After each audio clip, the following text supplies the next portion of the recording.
आपल्यामधील प्रत्येकजण ही चूक करत असतो आणि लग्न झालेल्यांचे तर नेहमी हेच प्रॉब्लेम असतात. नवऱ्याला वाटतं बायकोने माझ्यासारखं किंवा माझ्या मनासारखं राहिलं पाहिजे, बायकोला वाटतं मला समजून घेतलं पाहिजे, त्यांच्या घरच्यांना वाटतं हे आम्हाला सांभाळून घेतलं पाहिजे, प्रत्येकाला वाटतं की माझं ऐकलं पाहिजे आणि मला समजून घेतलं पाहिजे.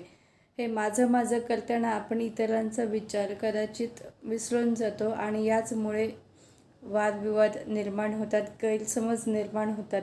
त्यापेक्षा इतरांनी आपल्याला समजावं किंवा इतरांनी आपल्यासाठी बदलावं हा विचार पहिल्यांदा तर सगळ्यांनीच सोडून दिला पाहिजे.